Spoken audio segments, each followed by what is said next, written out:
فاصبر على ما يقولون وسبح بحمد ربك قبل طلوع الشمس وقبل غروبها ومن آناء الليل فسبح وأطراف النهار لعلك ترضى۔ آج سورہ طٰہٰ کی آیت نمبر 130 سے بیان ہے۔ سو آپ ان کی باتوں پر صبر کیجئے اور اپنے رب کی حمد کے ساتھ اس کی تسبیح پڑھتے رہیے، طلوع آفتاب سے پہلے اور غروب آفتاب سے پہلے، قبل طلوع الشمس و قبل غروبها، طلوع آفتاب سے پہلے اور غروب آفتاب سے پہلے، وَمِنْ آنَاءِ اللَّيْلِ فَسَبِّحْ وَأَطْرَافَ النَّهَارِ لَعَلَّكَ تَرْضَىٰ، اور رات کے بعض اوقات میں اور دن کے حصوں میں بھی تسبیح پڑھیے، یعنی طلوع آفتاب سے پہلے، غروب آفتاب سے پہلے، رات کے بعض اوقات میں اور دن کے حصوں میں بھی تسبیح پڑھیے تاکہ آپ راضی ہو جائیں۔ اب اس آیت کے اندر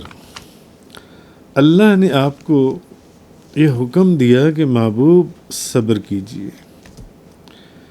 ان کی جو دل آزار باتیں ان پر صبر کیجئے، ان کی باتیں آپ کو تکلیف دیتی ہیں، ان کی چہ مگوئیاں آپ کو تکلیف دیتی ہیں، یہ جو پیٹھ پیچھے آپ کے متعلق، صحابہ کرام کے متعلق جو سسٹم آپ لے کر چل رہے ہیں، اس کے متعلق آپس میں جو باتیں کرتی ہیں، یہ آپ کی دل آزاری کرتی ہیں، آپ کو تکلیف دیتی ہیں، آپ صبر کیجئے۔ اور بعض لوگ تو کھلم کھلا کوئی آپ کو ساحر کہہ دیتا تھا، کوئی آپ کو شاعر کہہ دیتا تھا، العیاذ باللہ کوئی آپ کو مجنون کہہ دیتا تھا، کوئی کہتا تھا کہ آپ جادوگر ہیں، کوئی کہتا تھا کہ آپ شاعر ہیں، کوئی کہتا تھا کہ آپ مجنون ہیں۔ اور یہ جو آپ کے اب ان باتوں کی وجہ سے بھی آپ کی دل آزاری ہوتی تھی، آپ کے دل اقدس کو تکلیف ہوتی تھی، پھر جو آپ نے نبوت کا دعویٰ فرمایا یہ اس کا انکار کرتے تھے۔ جیسے کہ کل کے بیان میں پچھلی آیت کے ضمن میں یہ بات کا ذکر ہوا تھا کہ بعض کفار نے کہا کہ ہم قرآن کے اوپر یا آپ کے اوپر ایمان نہیں لاتے تو ہم پر اللہ پتھر کیوں نہیں برساتا، ہم پر عذاب کیوں نہیں نازل ہوتا پہلے قوموں کی طرح۔ تو یہ آپ کی دعوی نبوت کا بھی انکار کرتی ہیں۔ آپ صبر کیجئے محبوب، یہ آپ کی دل آزاری کرتی ہیں، آپ کو تکلیف دیتی ہیں، یہ آپ پر ایمان نہیں لاتے، آپ کی تو رات دن کوشش ہے کہ سب ایمان لے آئیں۔ یعنی اگر کوئی آپ کو ساحر کہتا ہے، جادوگر، اگر کوئی آپ کو مجنون کہتا ہے، اگر کوئی آپ کو شاعر کہتا ہے، یا آپ کے دعوی نبوت کا انکار کرتا ہے، یا آپ پر ایمان نہیں لاتا، اتنے معجزات آپ نے ان کو دکھائے ہیں، اور ان معجزات کو دیکھنے کے باوجود یہ لوگ آپ کے رسول ہونے کا انکار کرتے ہیں، تو آپ کو بہت غم اور تکلیف اور رنج ہوتا ہے۔ محبوب آپ اس پر صبر کیجئے، آپ اس پر صبر کیجئے۔ فاصبر علی ما یقولون، آپ ان کی باتوں پر، ان کی باتوں پر صبر کیجئے، یہ جو باتیں کر رہے ہیں، جو کچھ یہ کر رہے ہیں، یعنی محبوب یہ جو آپ کے اوپر بہتان ترازیاں اور بدخوئیاں اور دل آزاریاں یہ جو آپ کی کرتے ہیں، محبوب آپ بس صبر کیجئے، صبر کیجئے۔ اور ہر وقت آگے کیا فرمایا؟ ہر وقت اللہ کی حمد اور تسبیح میں مشغول رہیں، تسبیح میں مشغول رہیں۔ یہ جو بھی کرتی ہیں،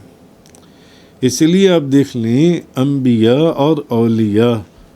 یہ ان کا طریقہ چلتا چلا آیا ہے کہ وہ کفار ہوں یا اپنوں کے اندر منافق ہوں،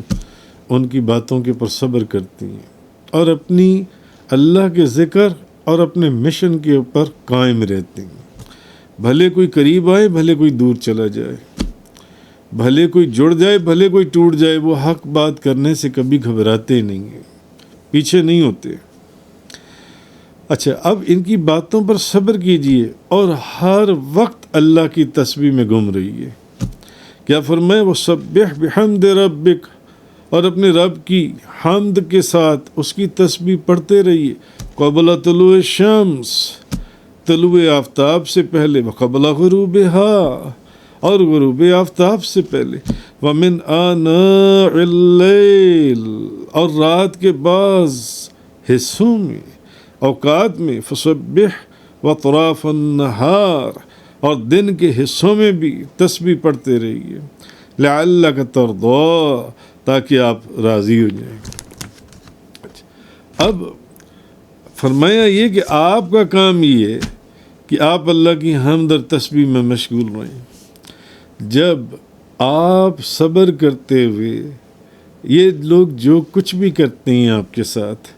آپ اللہ کی حمد اور تسبیح میں گم رہیں گے اور مصروف رہیں گے، تو ان قریب وہ دن دور نہیں ہے جب ہم آپ کو خوش و خرم کر دیں گے، خوشیوں کی، نعمتوں کی، برکتوں کی بارش فرما دیں گے، آپ کے سلسلے کو، آپ کے مشن کو، اسلام کو وہ عروج حاصل ہوگا آپ کے صبر کی وجہ سے اور مسلسل اللہ کے ذکر کی وجہ سے۔ جس مشن کو آپ چلتے رہے، آپ قرآن کو بیان کرتے چلے جائیں، کرتے چلے جائیں، کرتے چلے جائیں، کہ ان قریب آپ کا دل باغ باغ ہو جائے گا، خوشیوں کی برسات ہوگی، اور جانوروں کی طرح جو لوگ بدک گئے تھے اور آپ سے دور چلے گئے تھے جن سے، اور آپ کی قربت سے بھاگ گئے تھے، وہی لوگ آپ ہی کی روشن کی ہوئی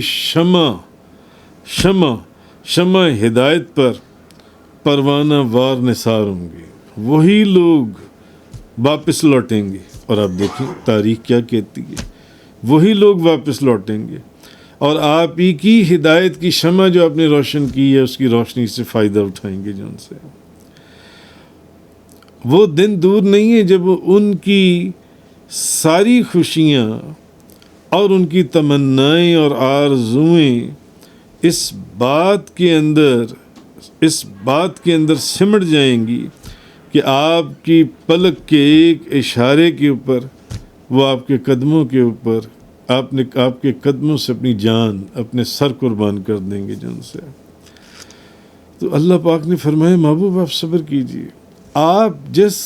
راستے کے اوپر گامزن ہیں، آپ جس راستے پر چل رہے ہیں، آپ اس پر چلتے چلیے، آپ ہدایت کا پیغام دیتے رہیں، قرآن سناتے رہیں، قرآن پڑھاتے رہیں،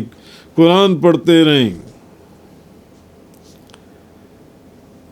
یہ جو لوگ جانوروں کی طرح بدک گئے یہ پھر سے واپس لوٹ آئیں گے۔ آپ نے اپنے راستے پر چلتے رہنا ہے، چلتے رہنا ہے، چلتے رہنا ہے۔ آپ اللہ کا ذکر، اللہ کی حمد نہ چھوڑیں، قرآن بیان کریں، نماز پڑھیں، ان چیزوں کا حکم دیں جو اللہ نے قرآن اور حدیث سے جو چیزیں ہم تک اللہ تعالیٰ کے جو احکامات ہیں وہ لوگوں تک پہنچائیں۔ اچھا، اب اس آیت میں نمازوں کی اوقات کی طرف بھی اشارہ ہے، جیسے کہ قبل طلوع سے مراد نماز صبح اور قبل غروب سے مراد نماز عصر،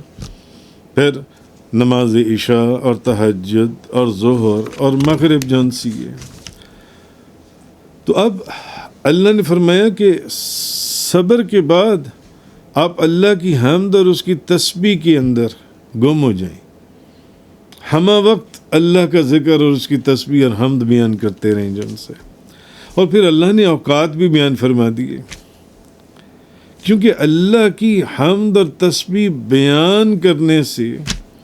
دنیا کے جتنے رنج اور غم ہوں یا تکلیفیں ہوں یا پریشانیاں ہوں یہ دور ہو جاتی ہیں. جو لوگ اس چیز سے واقف ہیں وہ واقف ہیں. ہر طرح کے غم، ہر طرح کی پریشانیاں،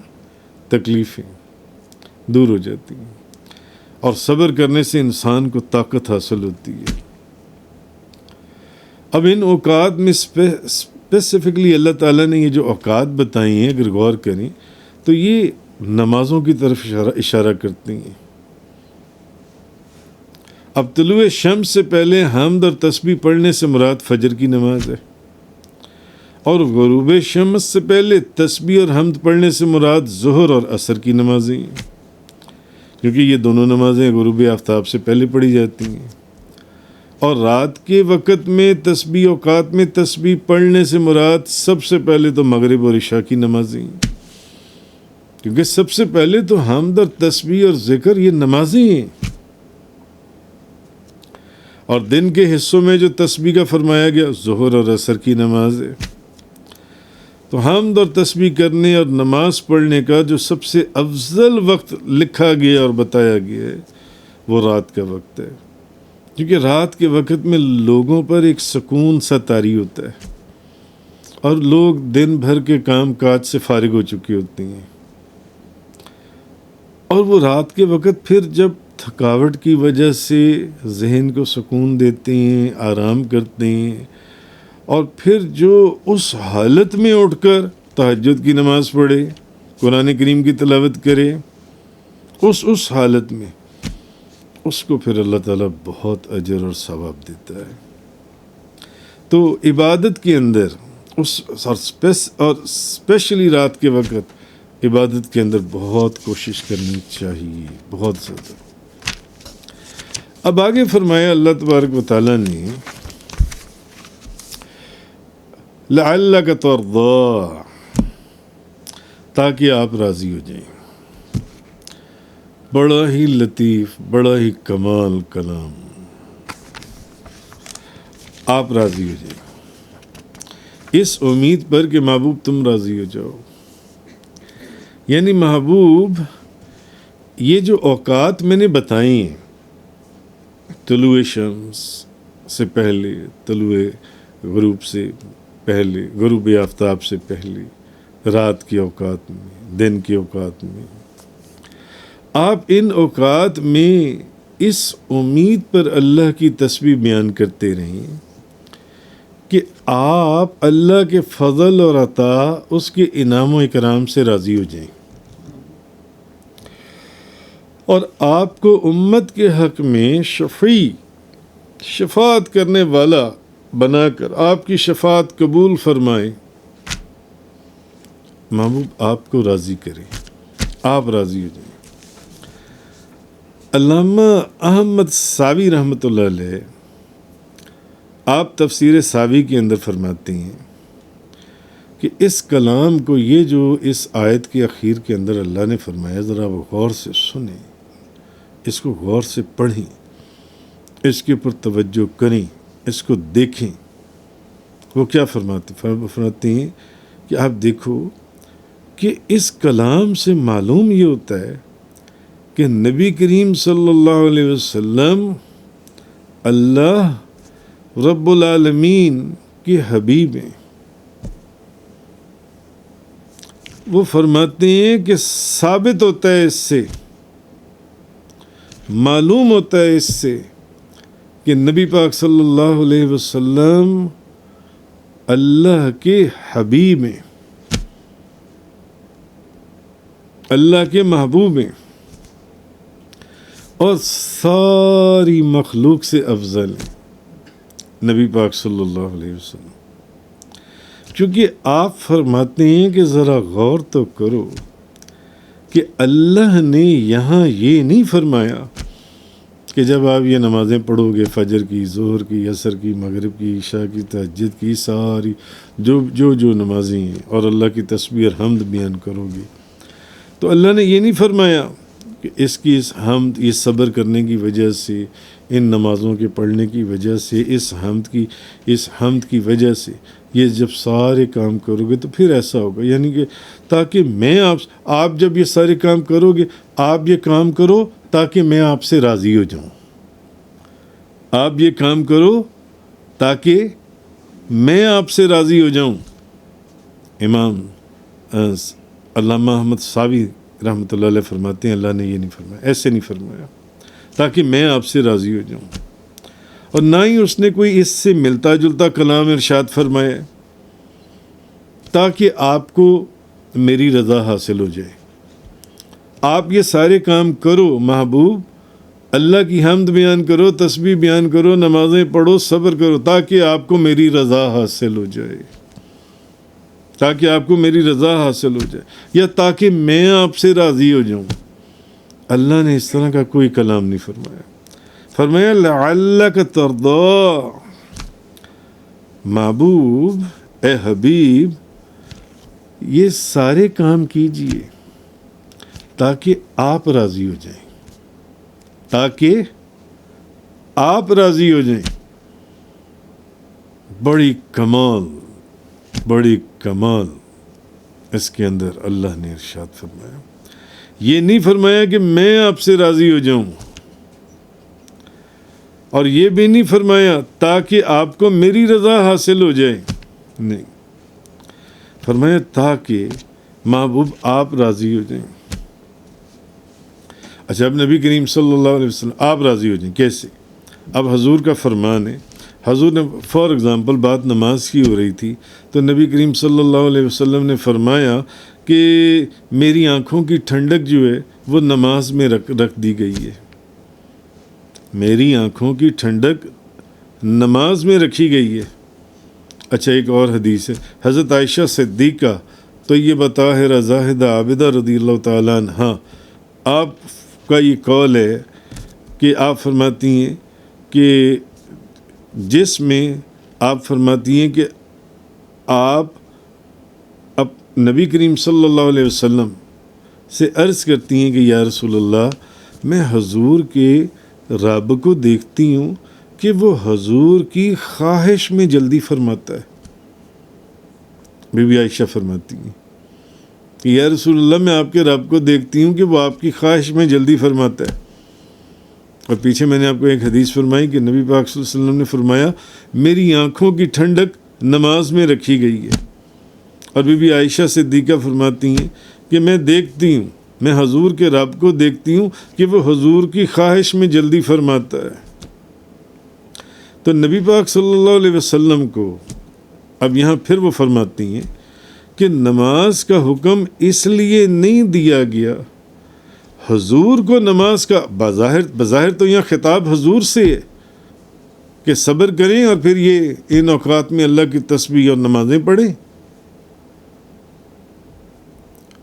بظاہر تو خطاب حضور سے،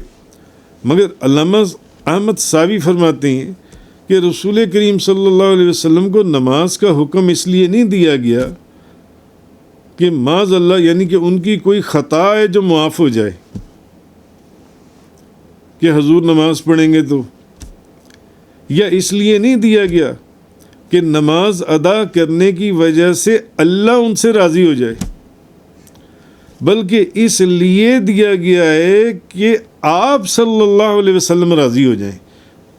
لعلک ترضی یعنی محبوب آپ راضی ہو جائیں، تاکہ آپ راضی ہو جائیں.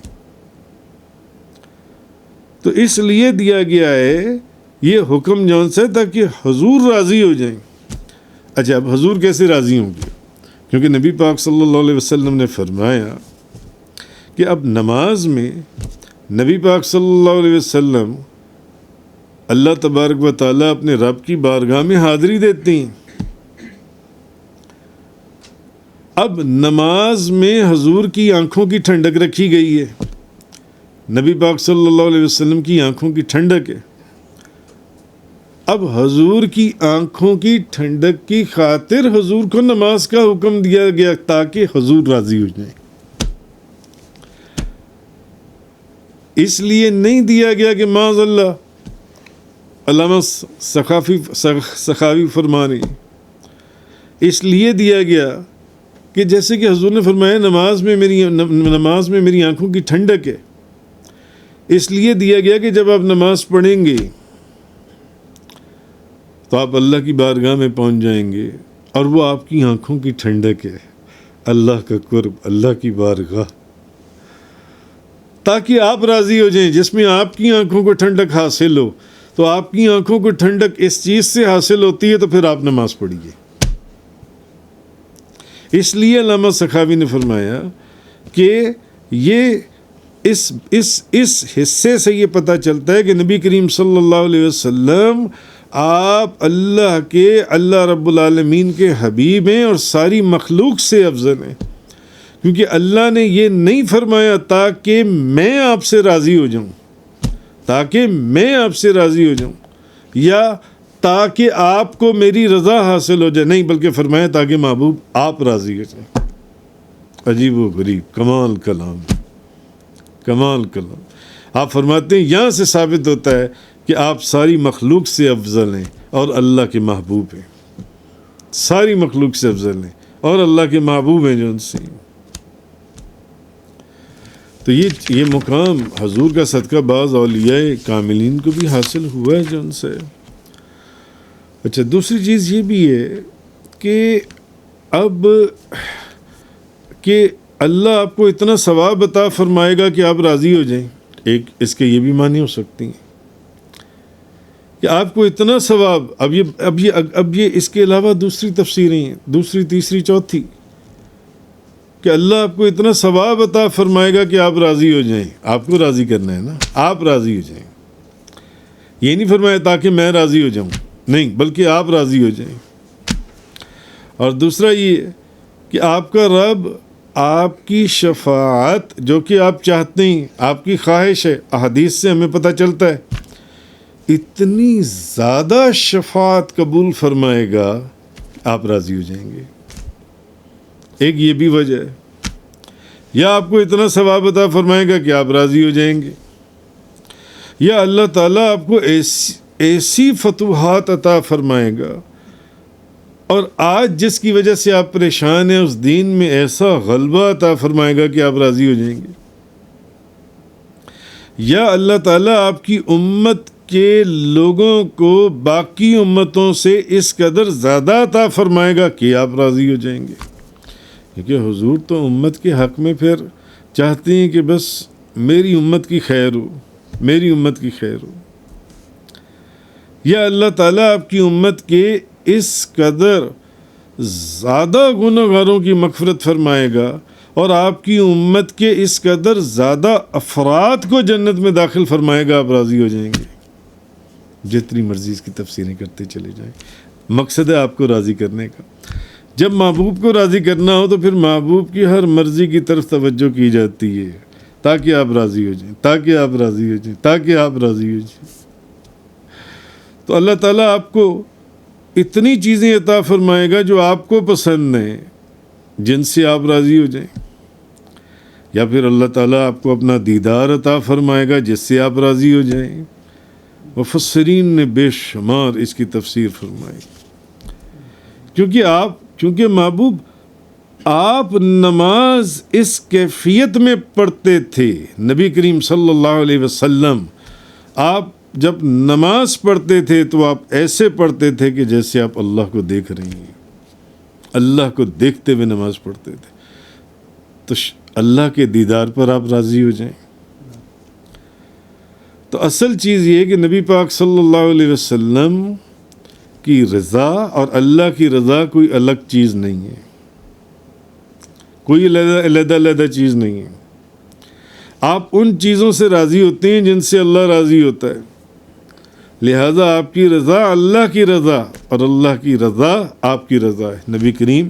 صلی اللہ علیہ وسلم کی۔ اور اس کے علاوہ بے شمار آیات کے اندر اس کا میں نے کئی دفعہ بیان فرمایا کہ نبی کریم صلی اللہ علیہ وسلم کے بلند مقام اور بلند مرتبے کی خبر دینا، کیونکہ ساری کائنات اب اس آیت سے یہ بھی ثابت ہو گیا کہ تاکہ محبوب آپ راضی ہو جائیں، کیونکہ ساری کائنات اللہ کو راضی کرتی ہے، مگر اللہ آپ کو راضی کرتا ہے، لا اللہ کا ترضا، تاکہ محبوب آپ راضی ہو جائیں۔ ساری کائنات اللہ کو راضی کرنے میں لگی ہوئی ہے، مگر اللہ اپنے محبوب کو راضی کرنے میں لگا۔ محبوب آپ راضی ہو جائیں، آپ راضی ہو جائیں، ان قریب آپ کا رب آپ کو اتنا دے گا کہ آپ راضی ہو جائیں گے، اتنا دے گا کہ آپ راضی ہو جائیں گے۔ ان قریب آپ کا رب آپ کو مقام محمود پر فائز فرمائے گا تاکہ آپ راضی ہو جائیں۔ کتنی تفسیر میں نے اس کی بیان کی، کتنی ڈائریکشن سے۔ محبوب ہم آپ کو اسی قبلے کی طرف پھیر دیں گے جس سے آپ راضی ہو جائیں، جس سے آپ راضی ہو جائیں۔ اور پھر بات وہی، پھر وہی بی بی عائشہ صدیقہ طیبہ طاہرہ زاہدہ عابدہ رضی اللہ تعالیٰ عنہا والی کہ میں تو صرف یہ دیکھتی ہوں کہ آپ کا رب آپ کی خواہش پوری کرنے میں بہت جلدی فرماتا ہے۔ وآخر الدعوانا ان الحمد للہ رب العالمین۔ تفسیر قرآن کا یہ لیکچر انگلش میں سننے کے لیے براہ کرم ڈسکرپشن میں موجود لنک پر کلک کریں۔